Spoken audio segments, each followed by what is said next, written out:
Welcome back to part 2 of Out is the New In, You Have a Purpose podcast. I'm Johnny G, and today I get to sit with the amazing Christin Day. And I'm dragging my kid through all this, you know? Sure. This kid that I swore up and down I was going to give the best life possible, and I just, I didn't, you know?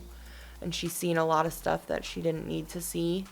And in 2015, I got introduced to the needle, and I got introduced to heroin, and it was on and popping from there, you know? I lost the house, the car, the kid within 32 days of sticking a needle in my arm. And because I didn't have the other 2 children and stuff like that, when my sister had put in for emergency custody of my daughter, the judge just stamped approval, you know.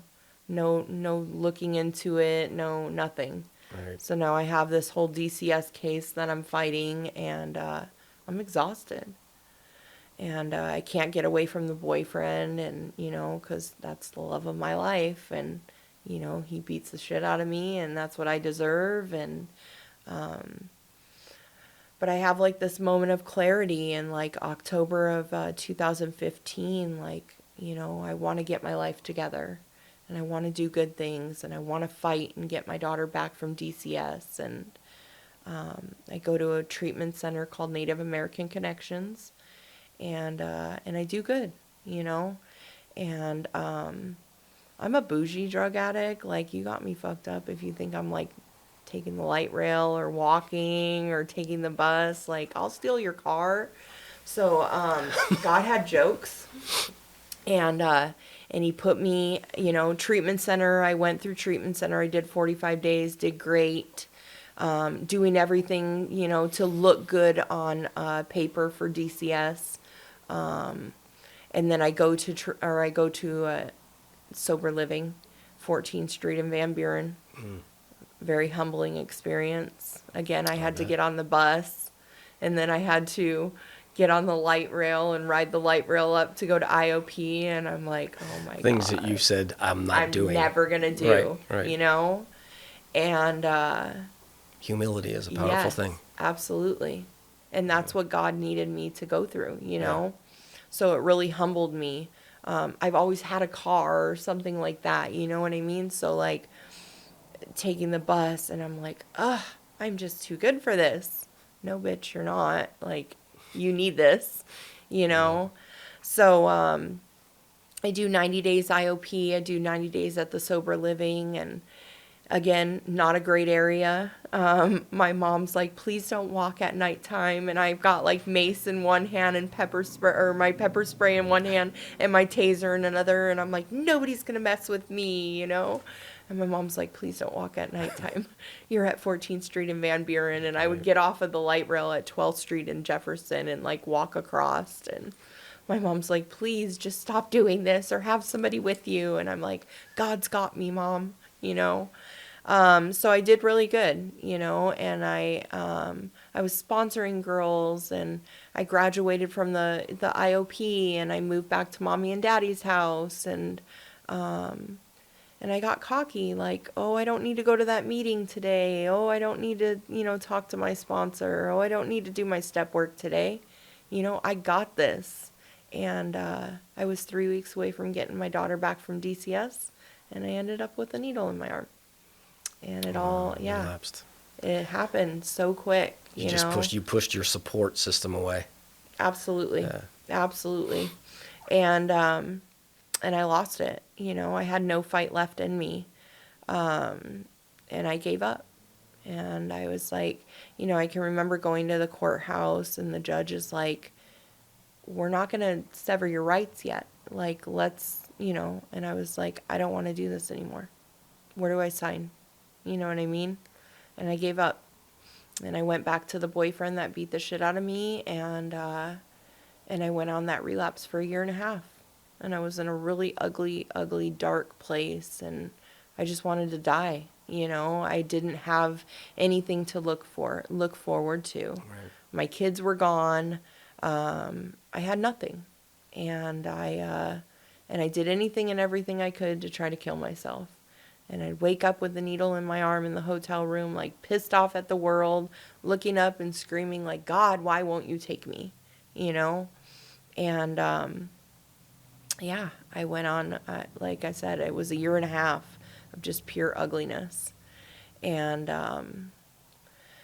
my family had really just written me off. You know, I wasn't allowed to see my daughter. I wasn't allowed to see my other kids. And I just, man, I didn't know what else to do. October of 2017. It's funny how everything happened in October all the time. Like I got sober in October, and then I got arrested in October of 2017. I had meth and heroin in the car, and everything was my boyfriend's at the time. But I took the blame for everything because that's what we do. The cop's like, this isn't yours, it's his. Like the backpack's on his side, all the seals, all the scales, everything, it's right there by him. Like, why are you doing this? And I'm like, nope, it's all mine. It's all mine. And so I get arrested, and they arrest both of us at that time. And I'm kicking heroin, and I'm, again, please God, I'm in this situation, get me out of it, and I swear, God, if you get me out of this situation, I'll never do heroin again, and I'll never do meth. And I am in there for about 2 days kicking, and oh God, it was horrible. And I can remember like throwing up and diarrhea, and I'm just dying. And this little old lady was in there on like $1 million bond, and she like would lay my head in her lap, and she would just rub my head, and I'm crying, and she's like, honey, it's gonna be okay. And I'm like, it's not, my life is over. And I ended up getting OR'd. They let me out, and they let my ex out on pretrial services, but they dropped all the charges on him. And again, like, I'm not going to get out, and I'm not going to do heroin, and, I'm going to be tough. And I knew that I had a little bit of Suboxone at home to get me through the kick. And I'm going to do a little bit of meth just to get over that hump. And I had the plan. Right. I had this, this plan in my head. Right. And I am grateful I didn't do heroin anymore. I did the Suboxone for about a week, and then I was doing meth for about another month. And I just had a moment of clarity of like, God, like, do you want to keep doing this? Is this how you want to live your life? You want to die with the needle in your arm? Because you have nothing. You have nowhere. Nobody wants to be around you. Your family doesn't want to deal with you. Your kids, they're probably better off with you dead, And I have this moment, and him and I are getting in this fight, and I'm like, God, I just don't want to live like this anymore. Get me out of this situation. And I call my sister in the middle of the night, and I'm not a cop caller. He had beat me up, and I was on probation at the time for the drugs in the car and stuff like that. And good old Arizona, like domestic violence situations, you got a mark on you, and he's got a mark on him. You're both going to jail, And I'm like, I'm a bougie ass drug addict. Like, I don't belong in jail. Thank God I never made it to prison, And please, God, let me get out of this situation. And the cop's like, look, you got 20 minutes to pack your shit and get out. And I packed my stuff, and I never looked back. And my sister, my brother-in-law, my dad had came and got me in the middle of the night, and they took me to my daughter that I gave up for adoption. They took me to their house and allowed me to live there, and I kicked meth for a couple weeks. And at the whole time, like, I was working. I was a hairstylist, so, I'd go shoot up in the bathroom. And so I came clean with, like, my boss at Great Clips and, like, letting them know, like, hey, I've been shooting up in your bathroom for the last 2 years, and I'm not doing heroin anymore, but I am kicking meth, and it's going to be rough these next couple weeks. And if you allow me to work here, like, I'm going to be open and honest with you about, like, what I'm going through. And my boss was totally cool about it.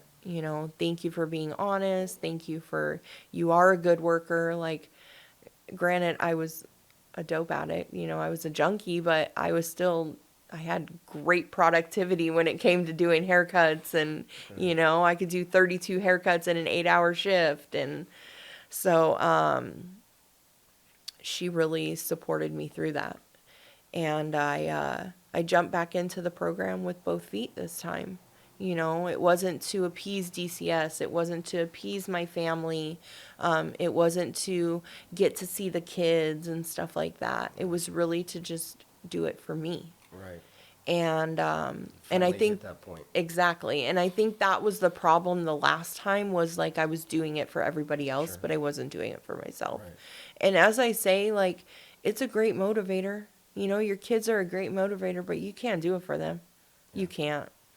And so I really started, getting into the steps and like working through my trauma and stuff like that.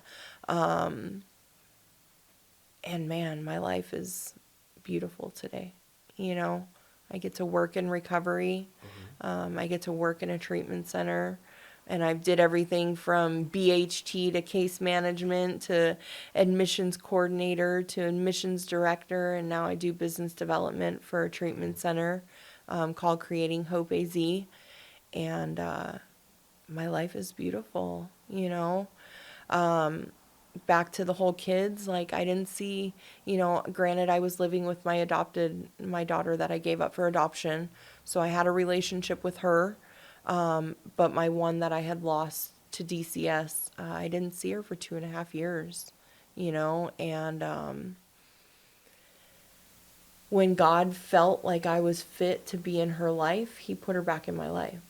Granted, I don't have physical custody of her. I'll never have physical custody. My rights were severed. She was adopted by my little sister. And I'm okay with that, though. Like, I'm okay. In the beginning, like, it really fucked me up. And I was just, God, And I had so much guilt and so much shame from it. But, like, if I look back now, like, if I would have raised her, like, God knows, maybe she would be pregnant like I was at 14, or you know what I mean? Like, I look back at those things and I know that God was doing for me what I couldn't do for myself. So 2019, I had really buckled down and focused on myself, and I wasn't allowed to like know where my sister lived or anything like that. She lived in a gated community. I didn't know the gate code, and she gave me the gate code one day and let me come over, and I had to sit outside, and that was really hard, like knowing my daughter's on the other side of that door. And I'm like, God, I just want to see her, man. Right. I want to feel her. I want to touch her. I want to smell her. And my sister, like, my daughter's texting her from the other room, and my sister lets me come inside, and she's texting her from the other room. I think I'm ready to see her. And I'm like, oh my God, Christin, don't make it fucking weird right now. You know what I mean? Like, don't cry. Like, I hadn't seen her in 2.5, almost 3 years. So, like, right. What do you say to a kid? Right. You know what I mean? She's 14 at the time. Like, I'm sorry for being a piece of shit parent. Like, sure. Can you forgive me? I've said all that shit before. You know what I mean? And how do I make an amends to her and like show her that I'm different? And I had to show her. I couldn't say the words. Actions speak louder than words. So absolutely. She came out, and I was just like, oh my God. Like, when I lost her, she was 10. When DCS came in my life, she was 10 and a half, almost 11. And I was just like, wow. And she's like tall and beautiful and like this little cheerleader, and like, and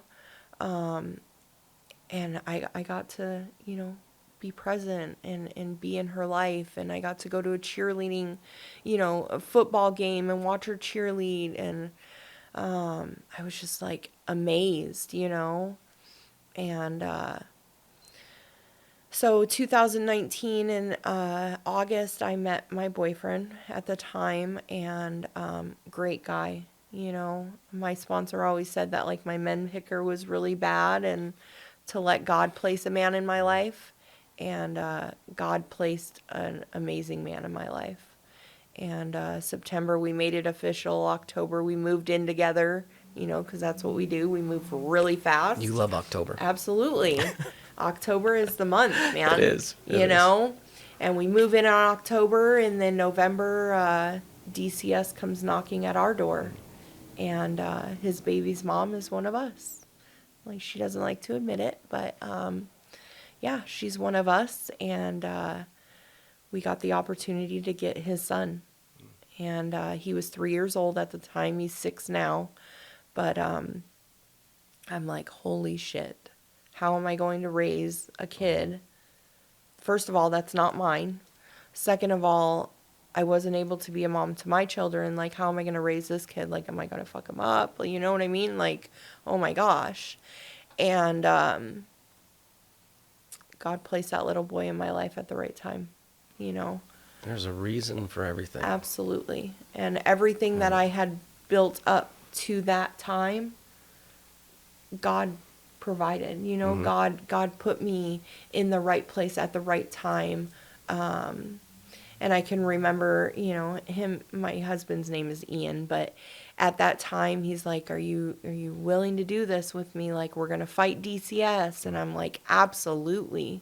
Like, I'm down for this. That's like, awesome. Let's do this. And, man, like, I was so drawn to his baby's mom because of everything that I had went through, and I would look at her at the DCS court hearing, and I'm like, I just wanted to shake her, because I'm looking at myself 4 years ago. Mm-hmm. And I'm like, get it together. Like, I just wanted to shake the shit out of her. Yeah. And I had many heart-to-hearts with her. Like, look, like, I've been where you are. And she gotten all 3 of her children taken away. And on top of this, she was pregnant again. So I'm like, look, if you don't get it together, like, they're going to take these kids and you're never going to see them again, And we got the opportunity, like I said, to get my stepson, and we've had him since he was 3. So we got him in November of 2019, and it was rough.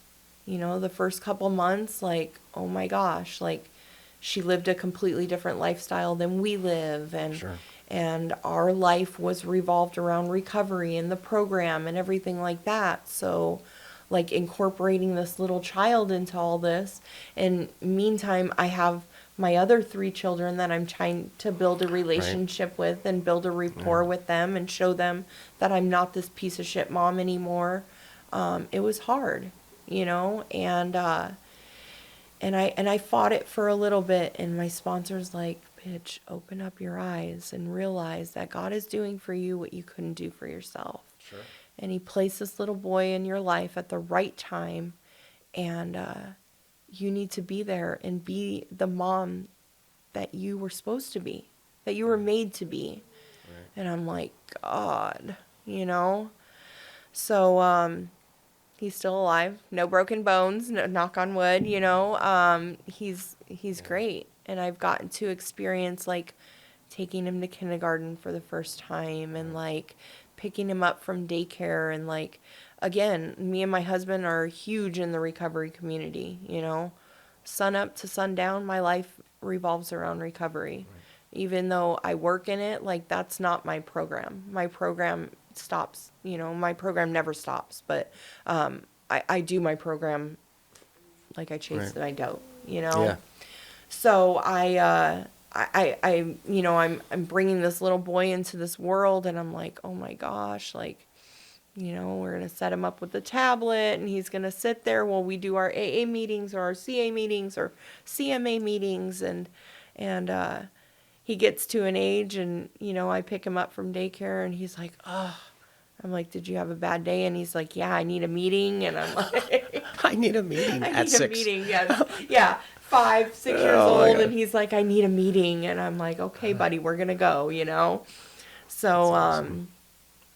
I got engaged in recovery and in my sobriety. Like, I just got married last year, November. So we just celebrated our 1-year anniversary. Congrats. And man, like, it's just absolutely amazing. So his daughter lived in Indiana. You know, he's got 2 babies' moms, 2 kids. And daughter comes and she's our flower girl for our wedding. And she goes home to Indiana and she tells her mom that she wants to live here with us. And I'm like, oh shit. Now we're gonna get 2 kids, you know? Like I got one already and I'm getting in the whole groove of this, but now we're throwing another one in there and I'm like, shit. You know, and girls, like I drug my little girl through a lot of shit. So I'm like, what if I mess her up? You know, like, oh my gosh. And we waited until the school year was over, and she moved with us June 2nd of this year. And it's been challenging. Awesome. That's awesome. It's really been challenging.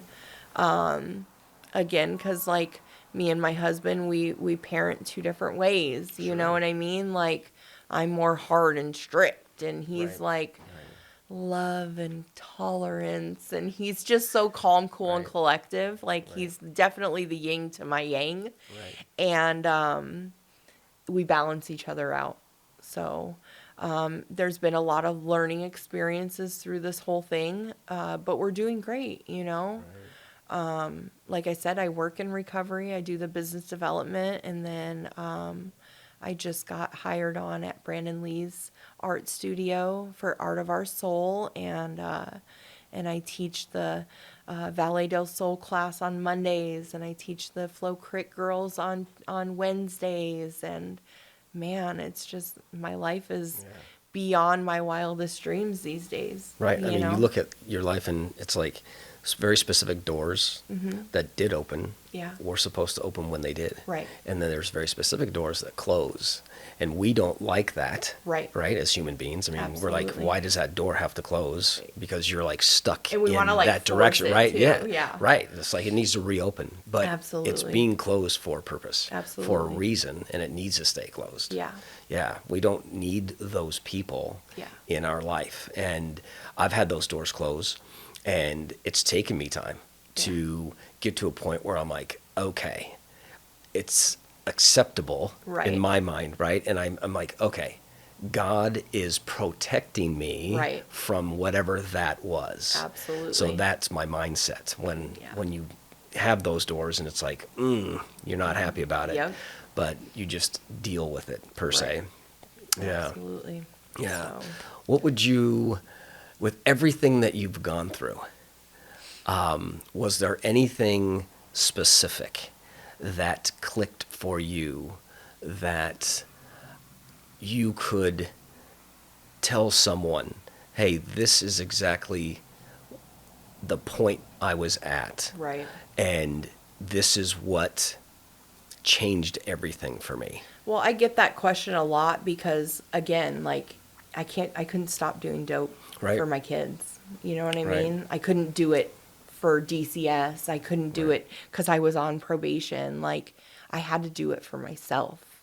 And the moment that I really hit rock bottom and, like, had nothing was the moment, like, get your shit together or you're going to die. Right. I mean, you know? Because how many times did you ask to die? Right. Right. So many times. Right. So many. And I would be pissed in the morning when I would wake up. Like, why am I still here?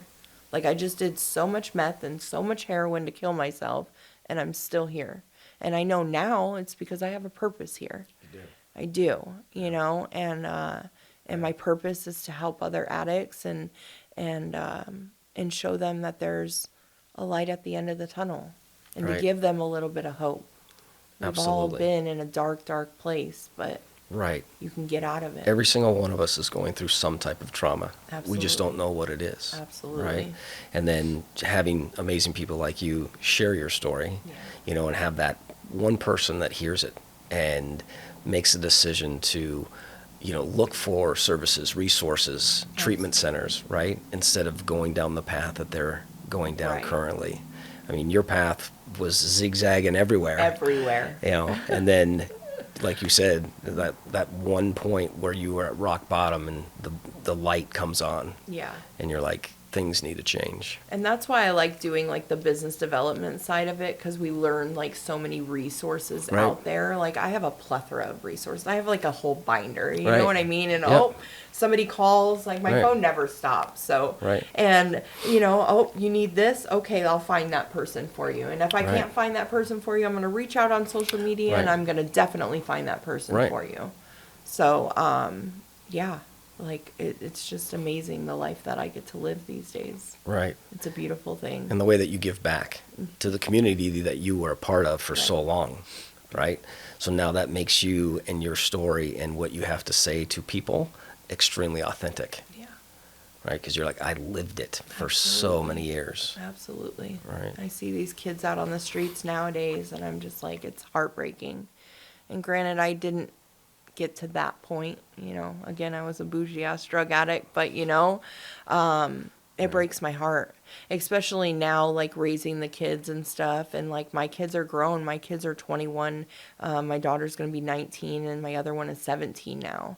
And like seeing these kids out here with this fentanyl and stuff, like Right. I'm like, oh my Right. God, please listen to me and know that Right. we've been through this shit already. And like, Right. don't go down the path that we've done. Right. My son being 21, he likes to go drink with his friends. I'm like, dude, don't drink and drive. Right. I have 2 DUIs myself. Don't do it. Right. And I'll come and get you. I don't care if it's 3:00 in the morning. Call me. I will come pick you up. I will Uber you. Like, don't do it, So, yeah, it's crazy. Crazy. But amazing. But amazing. Yeah. Absolutely. What would you say, what is the one thing advice-wise that you could give somebody that's going through what you went through? You can do anything you put your heart to. You can do anything you put your mind to. Absolutely. I never thought in a million years I would be where I am today or what I'm doing and even the things that I have coming up in my life. 2023 is these last 5 years. I'm celebrating 5 years next week. Congratulations. No front. That's amazing. But, absolutely. And Yeah. I've really just focused and everything I've put my mind to, I've gotten and I've done. And you can do anything you put your mind to. Don't give up, Don't give up, for sure. I love it. Amazing. Yeah. Thank you so much for sharing. Thank you so much for having me. I really appreciate it. I was so love excited it. when we had a conversation about Yeah. doing this. So I love it. yeah. Thank you for sharing your story. It was Absolutely. amazing. Thank you for having me. Absolutely. I would love to thank Creighton and Ryan, the owners of Rewind on 7th and In the Queue Records. They have an amazing location in Melrose, downtown Phoenix area. Come swing by, check out all of their vintage antique items as well as all of their vinyl records that they have for sale. Come swing by and say hello. If you would love to share your story and promote yourself using this platform to share your story with so many people that need to hear what you've gone through, where you were, and how resilient you are in your life today, please contact me. All of my information will be at the end of the podcast, so please listen for contact information, email, all of that. So please reach out. I would love to share your story.